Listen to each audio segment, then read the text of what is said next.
Another year and another set of challenges for the markets, hopes for the economy, and just plain silliness in the Congress. This is Bloomberg Wall Street Week. I'm David Weston. This week, contributors Larry Summers of Harvard on what the jobs numbers tell us about the economy and inflation. These were good numbers. They showed a strong economy with slowing inflationary pressure. And Steve Rattner of Willett Advisors on what an investor's to do when there are no sure things. It looks tough, but look, most years look tough. This year looks very tough, especially for equities.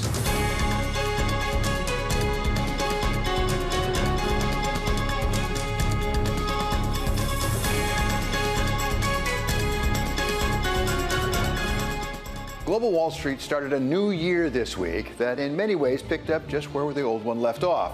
President Xi Jinping of China admitted how tough his country's battle has been with COVID. With extraordinary efforts, China has prevailed over unprecedented difficulties and challenges, and it has not been an easy journey for anyone. We have now entered a new phase of COVID response where tough challenges remain. Even as his government cut back on semiconductor subsidies because of its economic challenges. This is a drastic shift, especially when we've seen President Xi Jinping and the leadership really want that self-sufficiency when it comes to that critical technology, especially around semiconductors. The December Fed minutes gave a sense of just how difficult it is to deal with inflation and loose financial conditions. It's a really narrow needle to thread. Monetary policy is not precision engineering. Even as the House of Representatives made a spectacle of itself by not electing a speaker after ballots that went on so long that, in the end, it almost didn't matter who won. The important thing was just to get it over with. We have a Congress that can't function is just embarrassing. We're the greatest nation in the world. How can that be? And if all that weren't enough, the saga of Samuel Bankman-Fried continued. Sam Bankman-Fried, the founder of the FTX empire, appeared at the Southern District of New York at a Manhattan court in downtown New York City to plead not guilty to 8 criminal counts that included wire fraud. Then on Friday, we got back to business in the new year with the U.S. jobs numbers coming in much stronger than expected, adding 223,000 new jobs to an already strong labor market and managing to do it while the pace of wage increases came down a bit to 4.6% year over year. And the markets responded to what they saw as the best of both worlds, with the S&P 500 up 1.45% over the shortened trading week and the NASDAQ up just under 1%, while bonds, they didn't sell off one bit, with the 10-year yield ending up at 3.56, down from almost 3.9% at the end of last year. Here to sort it all out for us are Sarah Ketterer, CEO of Causeway Capital, and Jim McDonald, Northern Trust Bank Chief Investment Strategist. So welcome back, both of you. It's good to have you here. Jim, let me start with you. The markets seem to read a lot into these jobs numbers that came out on Friday. Is the market right to read that much into it? I think it's a little premature to declare victory on either inflation or that we're going to achieve a soft landing. The numbers were unequivocally good. The 9th month in a row of beating expectations shows that this economy's got more resiliency. The 3-month wage number at up 4.1% is edging down to that more acceptable range. But we've still got a lot of progress to be made. And I think the market's overpricing the Fed moving now, where they've now got 40 basis points of cuts priced in 2023. Our base case is the Fed's going to raise to around 5.25, and stick there for at least 6 to 12 months. So, Sarah, what about it? I guess the question isn't so much what is actually going to happen in the market as what the Fed is going to do about it. Are we overreading what the Fed might do in reaction to numbers like we had on Friday? Possibly. It appears, at least our team feels, that every piece of good news seems to be offset by some bad news. The recession indicators that are traditional, for example, a steeply inverted yield curve, are certainly present, not just in the U.S. and other countries as well. And then we have the falling commodity prices indicating slowing of demand. And then the excess savings that had built up during COVID, that has been spent down. So, and we have higher cost of housing in terms of mortgage rates. There are so many depressants on the U.S. economy, not to mention foreign economies. It's really hard to see our way out of this without some type of significant slowing, probably a recession.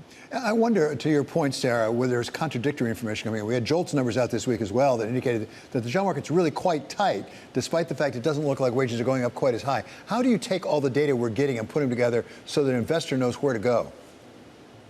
Well, this is quite difficult. So from a bottom-up perspective, the best path is typically to be very diversified and then don't let any risks aggregate in any one particular area because it's hard to call. Think about where we were a year ago when it looked as if we were in a wonderful value rally, tailwind of everything going well, particularly for places like Europe that had been struggling to get through COVID. And then we had the Russian invasion of Ukraine. So these setbacks occur. And the key is then to be in companies with tremendous financial strength who can endure this. Yeah, David, I agree. The importance of diversification can't be overstated. If you look back at 2022, the importance of owning real assets in a portfolio was critical, really helped performance. If you look at 2023, it's hard to make big geographic calls, but we do think that underneath the surface of the markets, things like value should still perform well in 2023. They've got significant valuation support still going through this period. Areas like high yield bonds are probably a good place to be, and cash looks really attractive at a 5% yield over the next year. Why are high yield bonds a good place to be right now?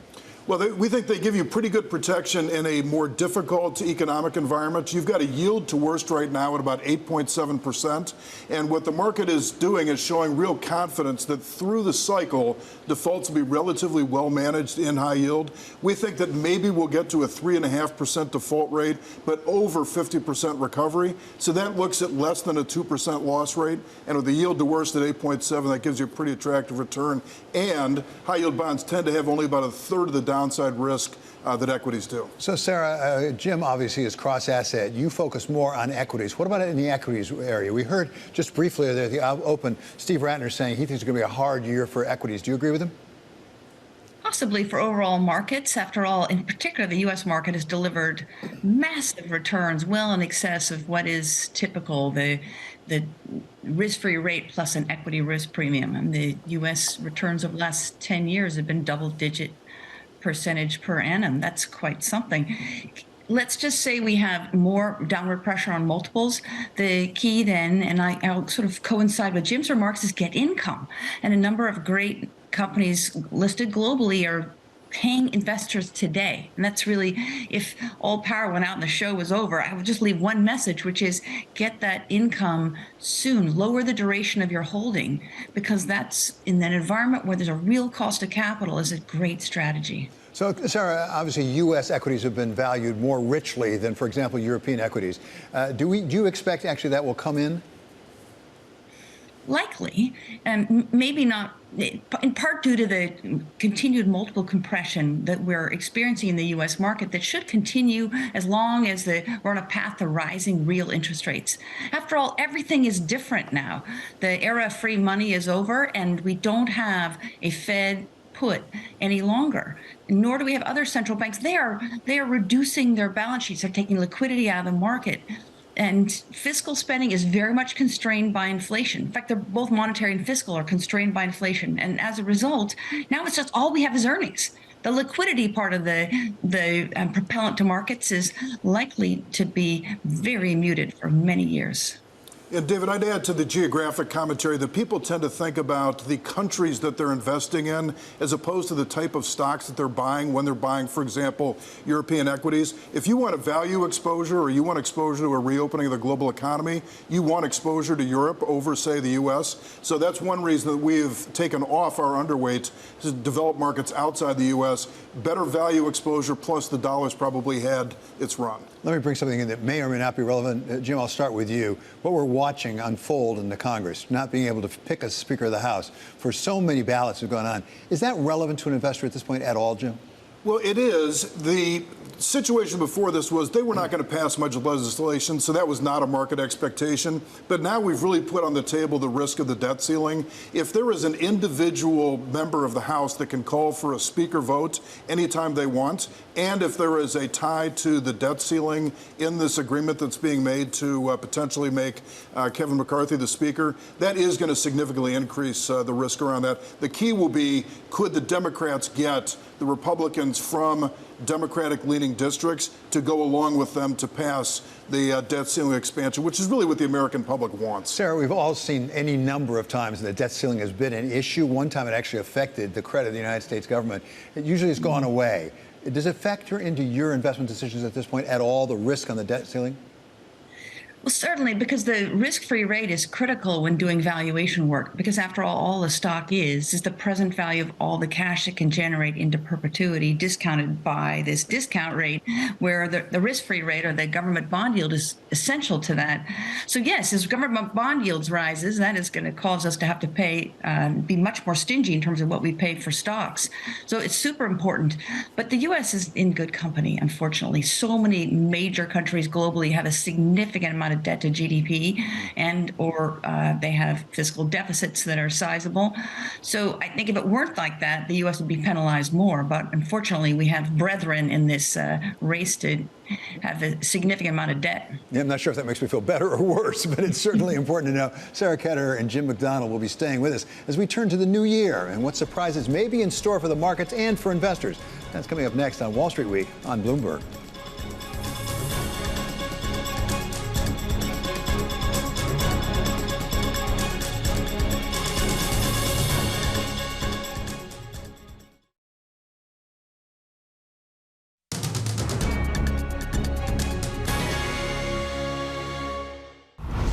On Wall Street, for example, when the market faltered on the opening day of the year, sophomoric so-called authorities raced to tell us that that meant an inevitable nosedive for the rest of the year.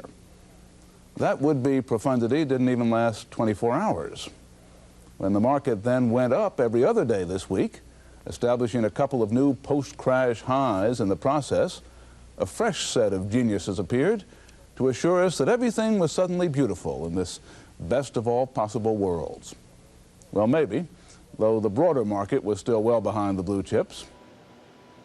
That, of course, was Louis Rukeyser on Wall Street Week at the end of the first trading week of 1989. That was 34 years ago, when the #1 movie in the United States was Rain Man with Dustin Hoffman. And the most popular song in the country was Every Rose Has Its Thorn by Poison. And no, to the producer, I'm not going to sing it, even though you requested I do. Still with us now are Jim McDonald of Northern Trust Bank and Sarah Ketterer of Causeway Capital. So, Sarah, obviously, with that admiration from Louis Rukeyser, which is wise, I mean, we're modest, but we have much to be modest about when it comes to predicting. I'm going to ask you to do it nonetheless. Who knows what 2023 holds in store? But as you look forward, what are some possible surprises that you're preparing for? Maybe the most impactful will be the effect of the Chinese economy in its reopening, because it looks as if there's going to be a huge wave of consumption. We saw this in the rest of the world during lockdowns. People couldn't spend, but we weren't locked down to the degree they were in China. And the desire to get out and spend, to travel, to purchase is huge. And that's something that we may be underestimating. Certainly will be a plus for markets. It'll be a plus for consumer discretionary. It'll be a plus for travel and transportation. So there are parts of the global economy that could do very well as a result of that. So let me pile on, Jim, because it's not just the reopening necessarily, but we also see, I think early on in the year at least, President Xi changing some of the policies, whether it has to do with property, for example, whether it has to do with big tech. Could we have an upside surprise out of China?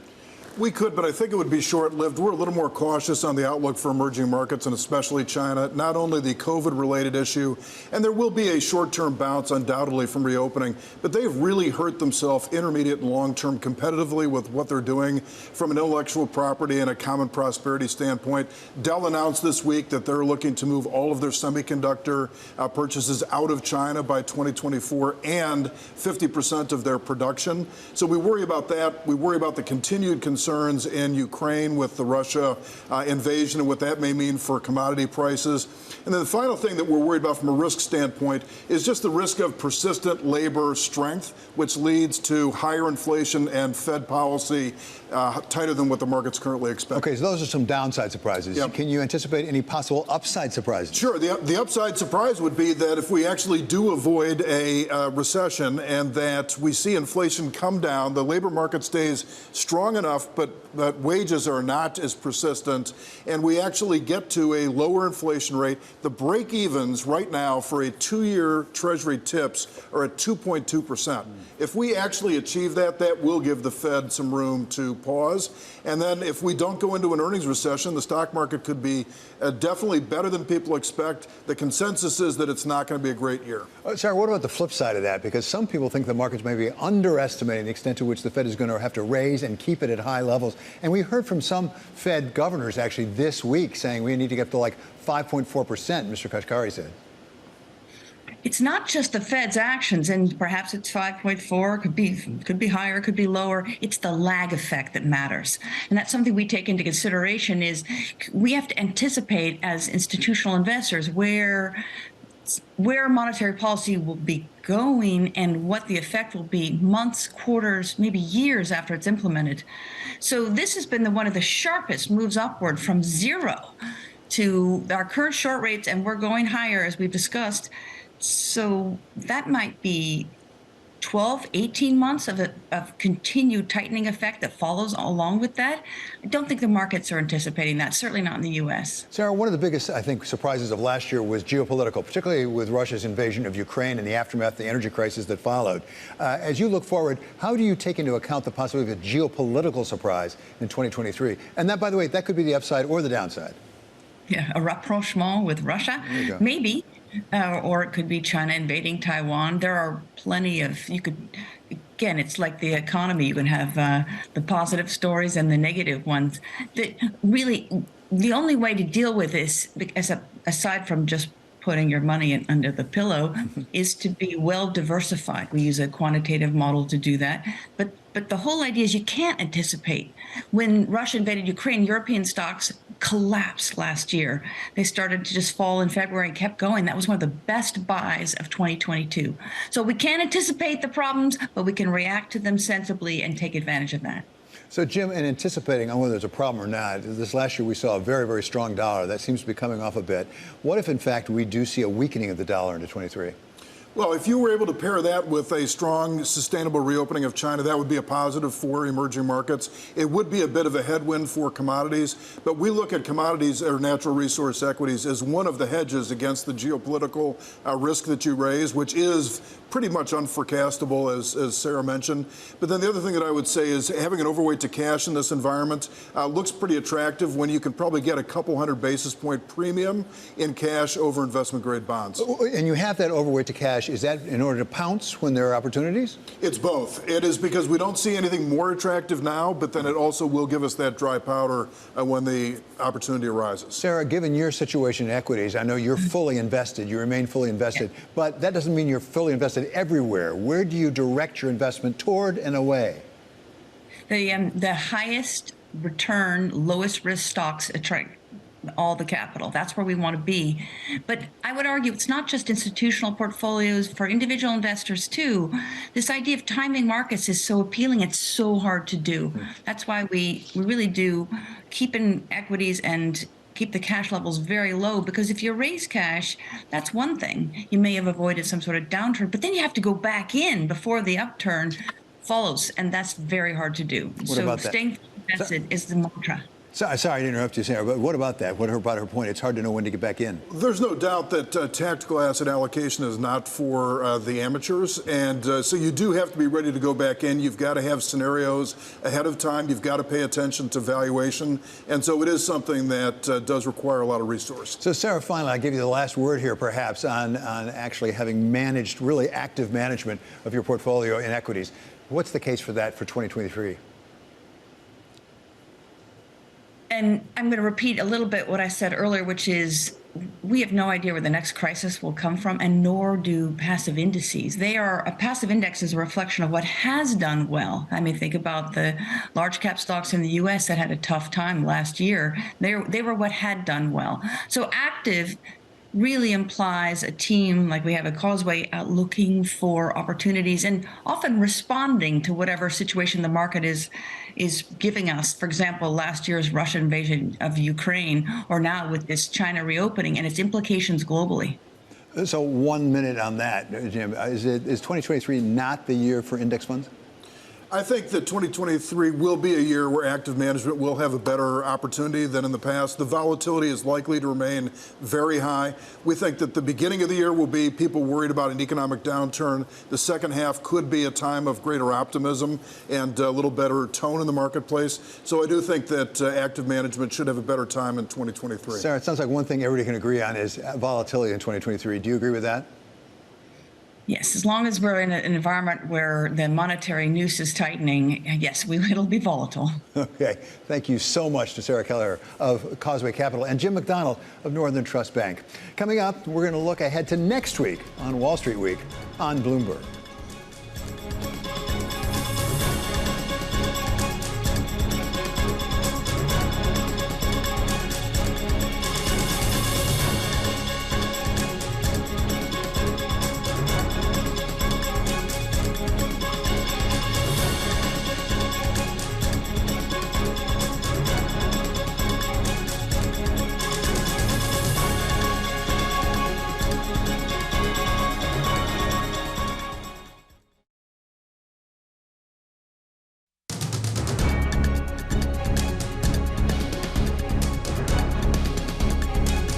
This is Wall Street Week. I'm David Weston. It's time now to look ahead to next week on Global Wall Street, starting with Yvonne Mann in Hong Kong.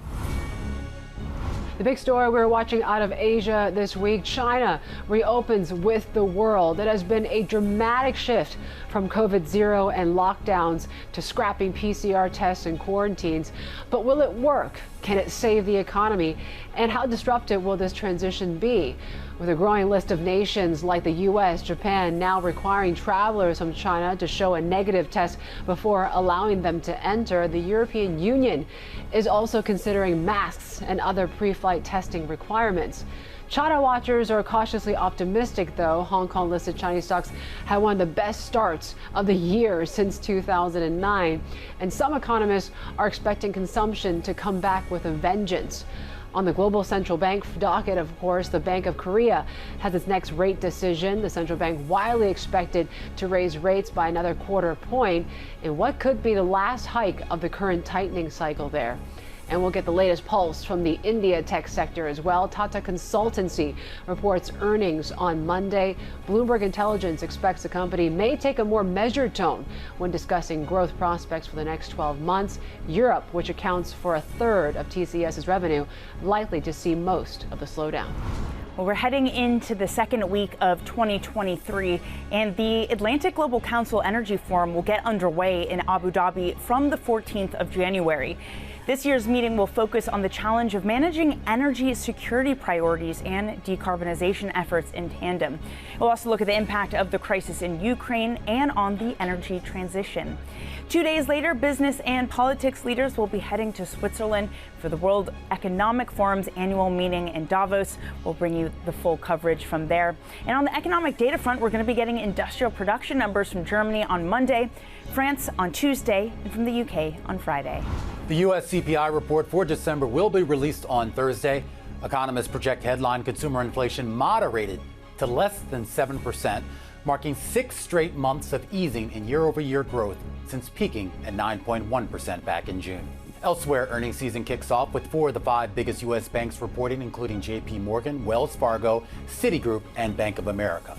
Also in focus, Boeing and Airbus releasing their 2022 tallies for orders and deliveries.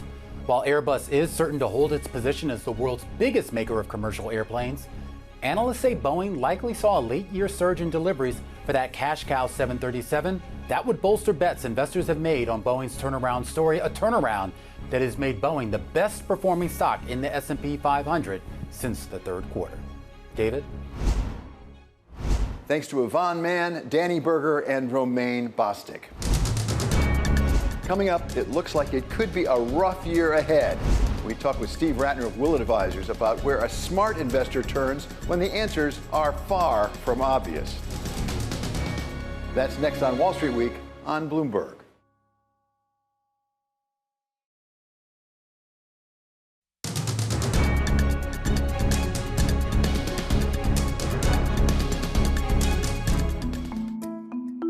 If you didn't much like 2022, don't get your hopes up for 2023.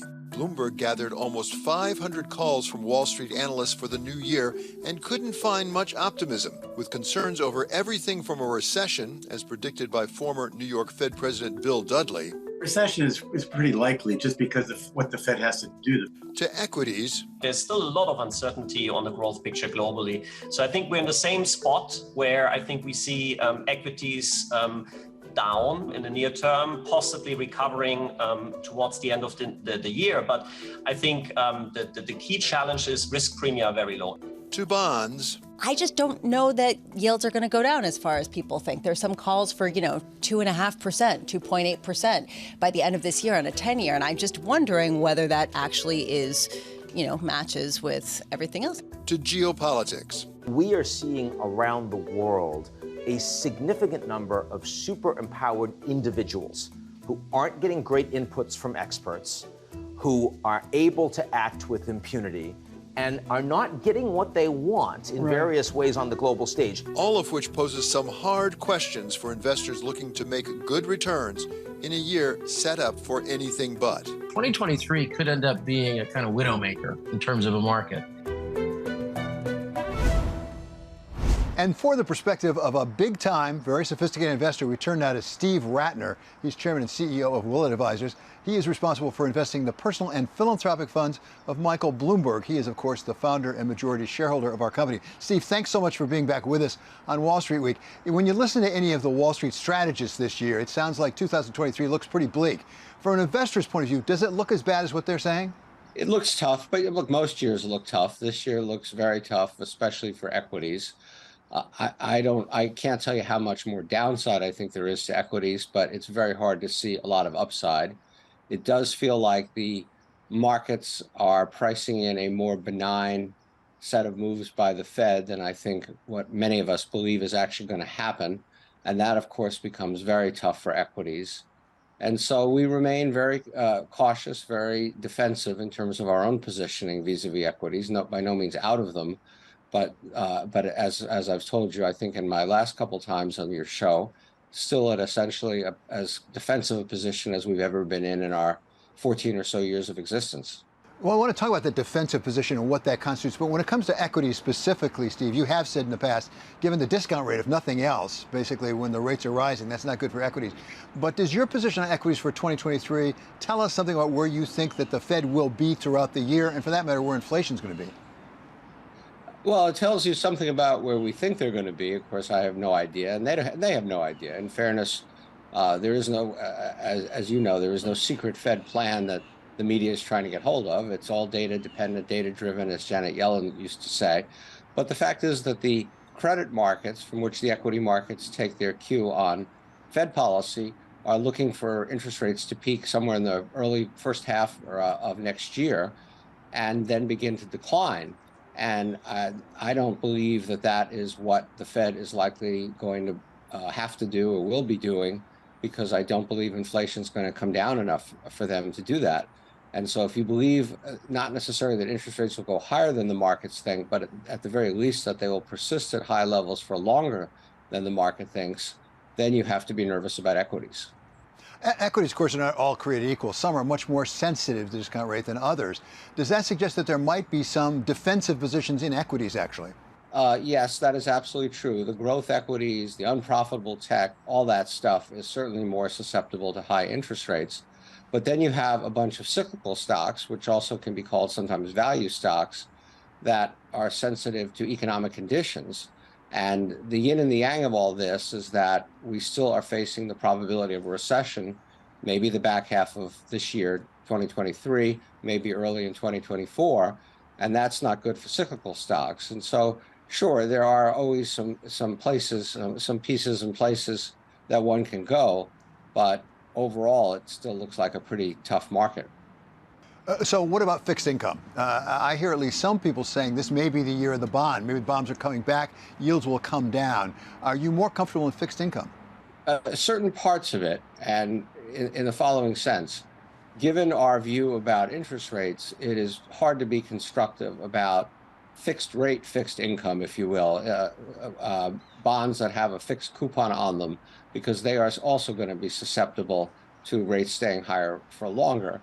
Where there is a very interesting opportunity at the moment, we believe, is in what we'll call private credit. What's happening out there is the banks are very reticent to lend, especially for leveraged transactions and things like that. They still have a lot of hung loans on their balance sheets. They see the same world that we all see. And so they're pretty, I wouldn't say out of business, but reticent to lend. The high yield market has been essentially closed now for the best part of a year. No real sign of that opening. So what's happening is that you have a number of firms, private firms, or private credit-oriented firms, I should say, that are finding places to put money to work at very attractive spreads above LIBOR or SOFR, whatever you want to call the current benchmark interest rate. And so you not only won't suffer if rates go up, you actually benefit if rates go up. And you're looking at this paper coming at spreads in the 650, 700 basis points even over the Treasury or the SOFR rate. And for stuff that is really first lien, secured, top of the capital structure kinds of opportunities. So you can make 10, 11, 12% on that. And to us, that seems like a very good trade relative to what's likely to happen to the equity markets at the moment. Steve, as you look at 2023, what about geography? Are there places that you see that are relatively better suited to what you need to get done? Are there places like, I'll name some, India, Southeast Asia, Indonesia, places like that? Well, first, the U.S. always, I shouldn't say always, the U.S. has for some time now been and continues to be the best house in a bad neighborhood on a risk-adjusted basis. As you look around the world, and I'll get to some of those slightly more far-flung places that you mentioned, but as you look around the world, Europe has clearly got a set of economic challenges, even with energy prices coming down. It's possible Europe could perform well simply because the markets are relatively cheap, but in terms of fundamentals of growth, it doesn't seem very attractive to us. China obviously is an opportunity, but one that is filled with risks, and alligators and crocodiles are on every corner. I was in India just before the Christmas holidays, and India is actually finally looking like it may be more interesting. It's always been a market waiting to excite and impress people, and often not doing that. It does feel at the moment like India really is starting to move forward for a whole variety of reasons, including China moving back. And so India is interesting on a number of levels. And then Southeast Asia, you really have to go country by country. It's not our area of expertise. We don't really do anything there. Indonesia is potentially interesting, but I have not spent time there, so I'm not an expert on that. Steve, when you say you're as defensive as you've been, maybe ever, but certainly in a good long time, does that include making sure you have a lot of liquidity? Does that mean you stay in cash or cash equivalents because you think there may be opportunities as the year unfolds? Yes. First, we are as defensive as we've been at any point in our 14 or 15 years of history, and that does include a lot of cash.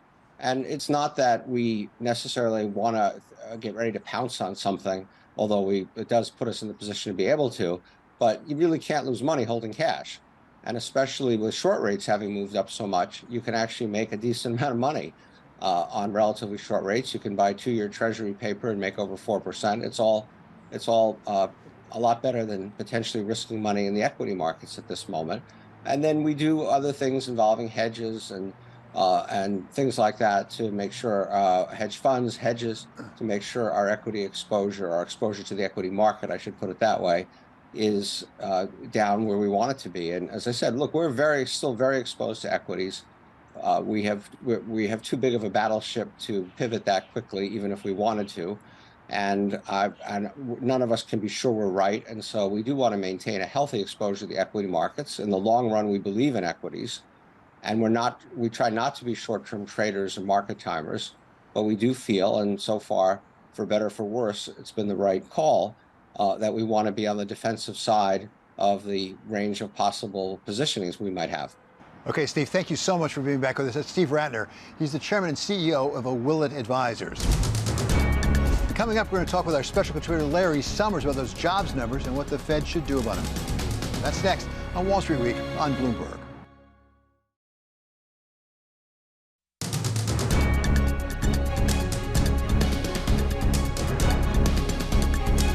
This is Wall Street Week. I'm David West, and we turn now to our very special contributor, Larry Summers of Harvard, to take us through what we saw this week. So, Larry, first of all, right at the end of the week, we got the jobs numbers, which actually were larger than was thought, but the markets actually were somewhat encouraged. What did you make of these numbers? Look, these were good numbers. They showed a strong economy with slowing inflationary pressure. Insofar as there's strong signal in them, it's got to be encouraging.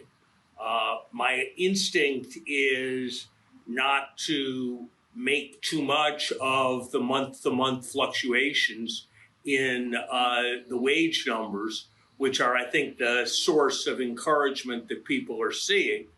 Of the various data on wages, I regard the quarterly employment index as the gold standard, the Atlanta Fed information as the silver, and the monthly information that comes here as the bronze, simply because of all the composition changes. If, for example, more teenagers start working, then that's going to show up as slower growth in average hourly earnings. But this is an encouraging number. Did it encourage you in the direction, perhaps, Larry, that perhaps we could have as the so-called soft landing without major unemployment? Because certainly we're certainly adding jobs at a fair clip still. My view continues to be that you don't get inflation down to the 2% range without getting wage inflation substantially down, and you don't get wage inflation substantially down without meaningful slack in the labor market, and we don't have slack in the labor market. And there's nothing in this number that fundamentally changes that picture. I certainly think that the prospects for recession in the near term look lower. Prospects of recession in the winter or the spring of 2023 are certainly lower right now than I would have guessed they would be 6 months ago. But I think the judgment that soft landings are the triumph of hope over experience continues to be the right best guess with respect to the economy. And I'm not sure that continued strength points to a softer landing rather than pointing to even a harder landing when things re-equilibrate. So, Larry, as you suggest, we got some glimpse into the thinking of the Fed this week by things like Mr. Kashkari, what he had to say. We had other Fed people saying we really should stay up at 5 or above 5, even 5.4% for some time. We also got the minutes of the last meeting out. Were you encouraged by the fact that at least apparently some of the members of the Fed were really struggling with the fact financial conditions remain pretty loose despite everything the Fed's been telling us? I've been speaking in a different way about the Fed in the last couple of months than I had been before. And that's because, for whatever reason, they have come around to views quite close to mine. They think inflation is the primary concern. They explicitly recognize that there's going to need to be increases in unemployment to contain inflation. They recognize the salience of labor market developments as a kind of super core measure of inflation. They're showing awareness of the fact that the neutral interest rate is a real interest rate concept rather than a nominal interest rate concept. They're recognizing that the trade-off is not between unemployment and inflation, but between unemployment and the level of entrenched inflation. These are the kinds of points that I've been stressing on your show for the past 18 months. And I think I'm gratified to see that they now are increasingly representing orthodoxy. I think it's interesting that the Fed is indicating a commitment to tighter policies, more focus on resisting inflation than the market is expecting they will carry through on. I think I would be closer to the Fed at this point in terms of judging what will happen than I would be to the market. Okay, our special contributor, Larry Summers of Harvard, is going to stay with us. He's going to have a special end to our program this week. It's going to be actually asking Larry to go forward a year and predict what will be the big stories on Wall Street Week throughout 2023. That's coming up next on Wall Street Week on Bloomberg.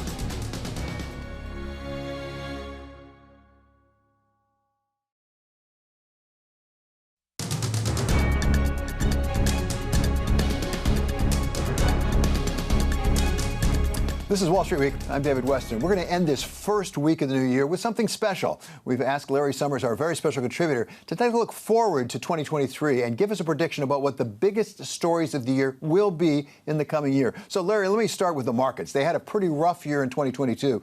Can we look forward to something a little smoother in 2023, or is there some tumult yet to come? I suspect tumult, David.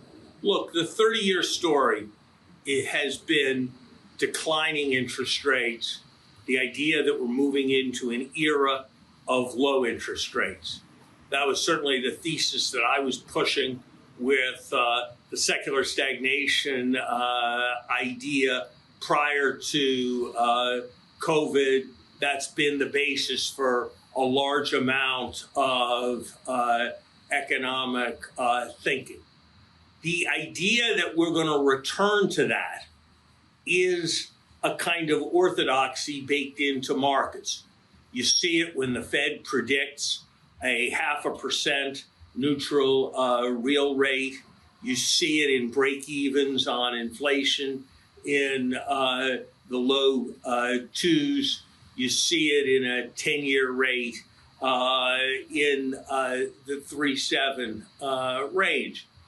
And that might be how things play out. The forces of secular stagnation, demography, inequality, lower priced capital goods, all of that are strong. But my guess is that just as those who, during the Second World War, predicted that when the war ended, we would return to secular stagnation and a sluggish, low interest rate economy, turned out to be wrong, that's going to be true this time round. I think we're in a new era of much higher government debt ratios. We're in an era, including because of national security spending, of substantially larger budget deficits. We're in an era of much higher investment demand because of resilience investment and reshoring, and because of green energy transformations that are going to happen all over the world. My guess is that this is going to be remembered as a V year when we recognize that we were headed into a different kind of financial era with different kinds of interest rate patterns.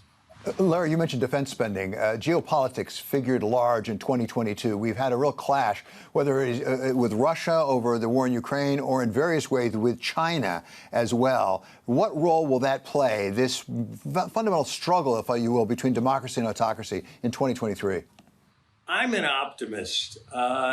We had a much more politically productive year of legislation in 2022 than most people expected.